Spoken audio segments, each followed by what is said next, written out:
Have you ever really stopped to think about just how much of your life, well, it happens entirely inside your own head? There's this constant narrator in there, right? A voice that's always commenting, judging, worrying, planning. It's this non-stop stream of thought that we've all just learned to call me. We just assume, yep, that's who I am, I'm that voice. But what if that's not the whole story? What if the most real part of you isn't the story being told, but the silent space where that story is happening? Let's really dive into that idea for a minute, because it is a profound shift in perspective. It suggests that your real identity isn't the busy, chattering mind, but the vast, quiet awareness that's just watching it all unfold. It's the stillness that actually allows all the noise of life to be heard in the first place. Now, this is a journey beyond the familiar territory of our own thoughts, and to guide us, we're going to turn to one of the most powerful and, I gotta say, at first glance, one of the most shocking symbols ever created for this exact process. Okay, so when you first see this, the image is jarring. I mean, there's no other word for it. This is the goddess Chhinnamasta, and she is standing there holding her own severed head. And from her neck, 3 streams of blood are flowing, one into the mouth of her own head, and the other 2 feeding her attendants. Now, our immediate instinct, of course, is to kind of recoil, to see this as something violent, a symbol of death. But what if it's showing us something else completely? Something so radically and profoundly alive? And right there, we find the central paradox, and it's captured perfectly in this quote from the sage Ganapati Muni. How can an image that looks so terrifying be the giver of peace? How can a headless body possibly symbolize supreme life and nourishment? This question is the key. It's the doorway that invites us to look past our initial shock and to start seeing with a whole different kind of vision. All right, let's bring this home for a second. Let's make this really personal with a simple, undeniable fact. You've seen your head in mirrors, sure, and in pictures, but you have never, not once, directly perceived your own head. Think about it. Your actual moment-to-moment experience isn't of being a person trapped inside a skull looking out through 2 little eye holes. Your raw, immediate experiences of a boundless open field where the entire world just appears. So you see, this is the big contrast we're all living with. On one side, you have your direct experience, this limitless field of just knowing. And on the other, you have the identity we've all been taught, the one we tell ourselves over and over our whole lives, the belief that I am this body, I am this mind. We keep this I am the body idea going through constant thinking, creating this limited little self that so often feels separate and vulnerable and trapped. And this leads to a feeling we all know so well, right? That feeling of being caught in those endless loops of overthinking, the sheer weight of constant self-judgment. That anxiety that comes from playing the past over and over and rehearsing every possible future. This is exactly what it feels like to live inside that thought-composed mind. And deep down, there's this really powerful longing for freedom from that inner prison, a deep desire for just a little mental quiet, a little peace. You know, the ancient texts suggest that this is really what the spiritual journey is all about. It isn't about adding more beliefs or more ideas. It's a process of subtraction, of letting go. It's about finally opening the lid on that conceptual box we built around ourselves so we can access the universal consciousness that's just on the other side of thought. And this is precisely where the symbolism of Chhinnamasta stops being frightening and starts becoming unbelievably profound. She is the very image of that lid being blown wide open. So, let's actually decode this incredible image, piece by piece. The trick here is to look with curiosity, to see it not as a literal historical event, but as a dynamic, living map of consciousness itself. All right, let's break this down. First, the severed head. That's not the true self. That represents the limited self-image, the ego, that nagging idea that we are just this body and its thoughts. The sword she's holding?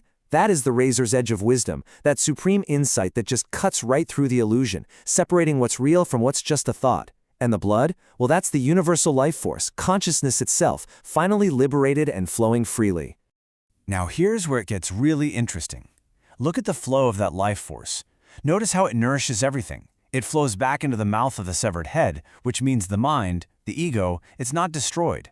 It's just being sustained now by a much higher universal source. It also flows to her attendants, which symbolizes that this single act of liberation sustains the entire universe. It's a completely self-sufficient, self-nourishing cycle. This is not a picture of death. It is a picture of life in its most radical, interconnected form. And this just illustrates the point so brilliantly. The sources say that once our consciousness is freed from the illusion of being trapped in a body, It's not diminished at all. In fact, it becomes more alive, more joyful, blissful. The head, even though it's severed, has this peaceful, happy look on its face. It represents the incredible joy of transcending that limited self, the ecstasy of realizing our true, infinite nature. And this whole transformation, it's not described as some slow intellectual process, like figuring out a math problem. No, Chhinnamasta represents the power of direct perception. It's a sudden seeing, a knowing that happens without any middleman, and it cuts through all our concepts at once. The text called a lightning bolt of insight that just vaporizes our ignorance and reveals the infinite reality beyond our minds. It's an instantaneous flash of awakening. So, we've looked at the outer symbol. Now let's go a layer deeper and explore the yogic philosophy behind all this. How is this energy actually understood to work inside of us? How does this profound shift from a thought-based identity to pure awareness really happen on an inner level? And this brings us right back to our very first question about peace. The peace that Chhinnamasta is offering, it has nothing to do with changing the world around us. It's not about making life quiet, it's about releasing the inner conflict, that endless struggle of the little ego trying to control and define everything. When that I am the body idea is sacrificed, the war inside just ends, and what's left is a deep, unshakable stillness. But let's be clear, the texts don't sugarcoat this. They are very clear that this is not a simple or comfortable process. It's often described as frightening, even painful. And why is that? Because it requires letting go of our ordinary identity, the only you've ever known. The ego doesn't just give up its reality without a fight. This total reorientation of our entire being is described as nothing less than a kind of death and rebirth. In yogic science, this whole journey is mapped out on the subtle body, and it's said that there are 3 primary knots, or granthis, that block the upward flow of our life energy, our Kundalini. The first knot, down at the root, is our attachment to the purely physical world. The second, at the heart, is our bondage to our emotional attachments. And the final and most subtle and difficult knot, at the third eye, is our bondage to thought itself. And this is Chinnamasta's primary domain. She is that lightning force that pierces this third and final knot of thought, right at the third eye. When this knot is undone, the flow of consciousness isn't restricted anymore. It can open from the crown of the head into the infinite, and individual awareness can finally merge with universal consciousness. This yantra you see here is basically a geometric map of that very state of liberated energy. Okay, so we've looked at the symbol, we've touched on the philosophy, but what does this actually mean for us? How does this translate into a new way of seeing, into a practical shift that we can actually feel in our own lives? Let's bring it all together. Perhaps the most crucial point in all of this is that Chinnamasta is not some external deity out there to be worshipped. She is a profound mirror. She reflects back to us our own innate capacity to cut through our self-created stories, to see beyond the mind's constant chatter, and to realize the boundless awareness that we already are. She represents a potential that lies dormant inside every single one of us. And this all leads to a fundamental realization, a huge shift in how we perceive. See, the world appears to us as this kaleidoscope of passing things, thoughts, feelings, sounds, sensations, and we spend our entire lives completely identified with these passing objects. But the truth is, we are not the objects that are seen. We are the unchanging seer. We're the silent, steady light of awareness that allows the whole kaleidoscope to even be visible. So how do we get a taste of this? Well, the source text suggests a very direct, contemplative practice. It's a subtle, but incredibly powerful shift in your attention. Instead of being lost in what you're seeing, the thought, the emotion, you can just gently pull your attention back and place it on the very source of the seeing itself. You can become aware of being aware.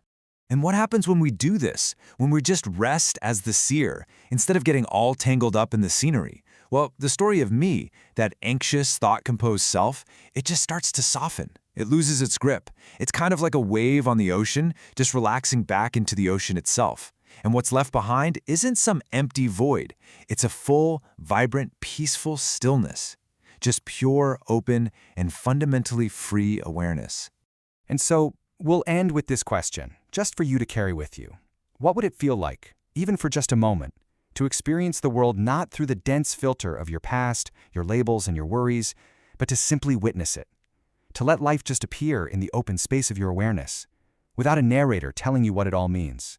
Perhaps, in that silent seeing, we we find the very peace that this radical goddess has been offering us all along.